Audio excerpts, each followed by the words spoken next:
स्नेहा का सपना था कि उसे कोई बहुत ज्यादा समझदार और स्मार्ट पढ़ा लिखा लड़का मिले, लेकिन कहते हैं ना, जो भाग्य में होता है होता वही है। देख, मैं साफ कह रही हूँ, लड़की के बाप के पास भर भर के पैसा है। अरे एक बार लड़की ने तुझे पसंद कर लिया तो समझ के पैसे की तो नदियां भर जाएंगी, लेकिन फिर भी तेरी प्यास नहीं बुझेगी बेटा। अरे माँ, फ्रिज में मैंने 2 बोतल पानी की रखी है, और कैसे प्यास बुझेगी? अरे 5वीं फेल, मैं बात कर रही हूँ पैसों की प्यास की। तू गवाह नहीं समझेगा इस बात को। बस तुझसे लोगों की नौकरी करवा लो। वो क्या है ना आशीष की माँ, वो सीधा है, और जिसे तू लोगों की नौकरी बोल रही है ना, वो आशीष का प्यार है अपने लोगों के लिए, जिनसे वो प्यार करता है या जिनसे जुड़ा हुआ है वो। अरे जमाना नहीं रहा वो। अरे आज की डेट में तो ना बेटा माँ का है, ना ही पति पत्नी का। कैसी बात कर रही है माँ?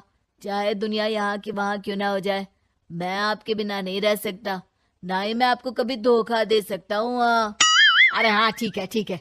देख, लड़की को पढ़ा लिखा लड़का चाहिए तो वहाँ चुप रहना। जबान खोलेगा तो पता चल जाएगा कि 5वीं पास है।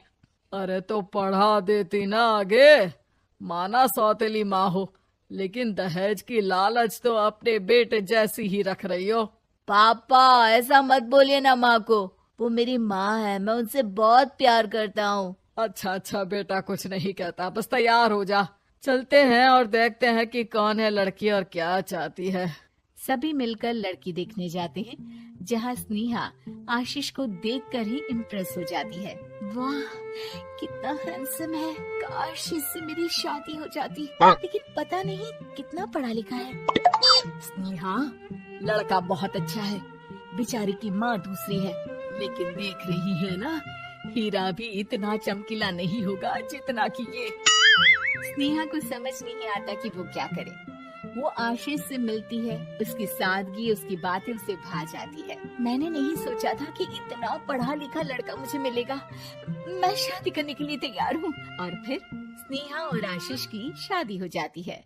शादी के बाद सासू माँ कहती है, अरे बेटा, वो तेरे जेवर मुझे दे दे, मैं संभाल कर रख दूंगी। स्नेहा, जो कि खुद भी एक समझदार लड़की थी, नहीं नहीं, मैं अपने जेवर नहीं दूंगी, उसके लिए तो मैंने पहले ही लॉकर खुलवा लिया था माँ जी। ये मेरी कुछ आर्टिफिशियल ज्वेलरी है, इसे रख लीजिए।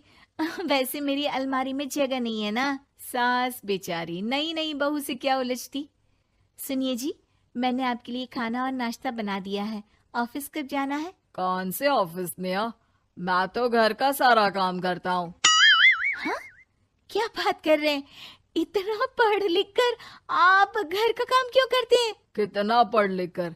मैंने तो सिर्फ 5वीं तक पढ़ाई की है। तभी वहाँ सास आ जाती है। अरे 5वीं तक भी पढ़ लिया तो समझो मेरी कृपा से, वरना तो जो इसके लक्षण थे ना, क्या बताना। अच्छा आशीष, जरा बाहर जा और भाग कर टूथपेस्ट लेकर आ।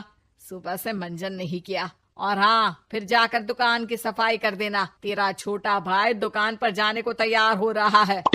स्नेहा ये सब सुनकर हैरान रह जाती है। वो सोचती है कि आखिर उससे क्या गलती हो गई जो उसके साथ ऐसा हुआ। आशीष स्नेहा के पास जाता है। सुनो, तुमको तो मैंने पहली मुलाकात में ही बताया था कि। स्नेहा आशीष की बात ही नहीं सुनना चाहती है। वो जोर से चिल्लाती है, चुप रहो बिल्कुल, गंवार कहीं के।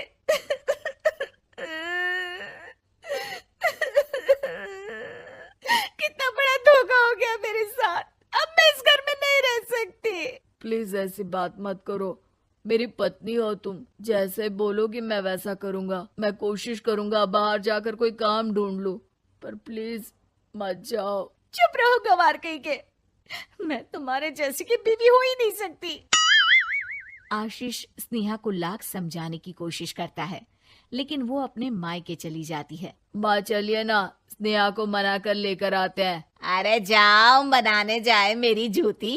इतना घमंड, जैसे कलेक्टर हो कहीं की महारानी। अरे मैं तो तुझे कहूंगी कि तू भी भूल जा, हमने नहीं भगाया, खुद ही तो गई है। माँ वो बीवी है मेरी, मैं प्यार करता हूँ उससे, मैं जा रहा हूँ उसे लेने। वहीं स्नेहा के घर पर, माँ वो तो कुछ काम ही नहीं करता, घर का नौकर है, 5वीं पास। मैं नहीं रह सकती ऐसे आदमी के साथ माँ।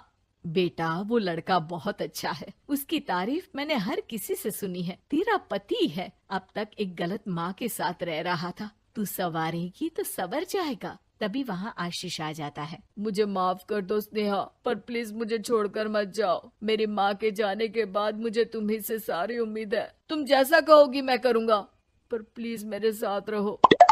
सबके समझाने बुझाने के बाद स्नेहा आशीष के साथ घर आ जाती है। आ गई महारानी, अब आई हो और सच्चाई भी पता चल गई है, तो थोड़ा तमीज से पति के साथ घर देख, रसोई संभाल और हम सबकी सेवा कर। देखो, मैं अब इस घर में बंटवारा चाहती हूँ। जो मेरे पति का हिस्सा है वो उसे मिले और वो आज से कोई काम नहीं करेंगे। हिस्सा ले लो, लेकिन कमाओगे क्या, खाओगे क्या, धूल मिट्टी? अरे तेरा पति किसी काम का नहीं है, वो तो मेरा बेटा कमा रहा है तो 2 रोटी मिल जाती है इसे।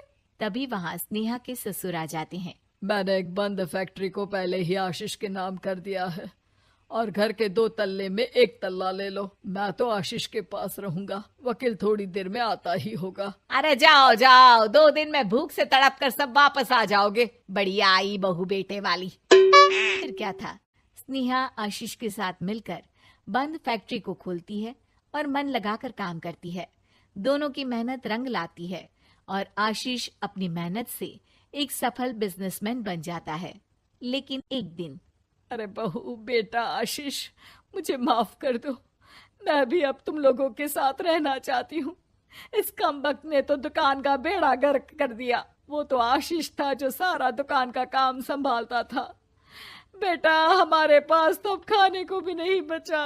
माँ जी, इसे कर्म के फल कहते हैं। खैर, खाना है तो आपको और आपके बेटे को काम करना पड़ेगा, समझी?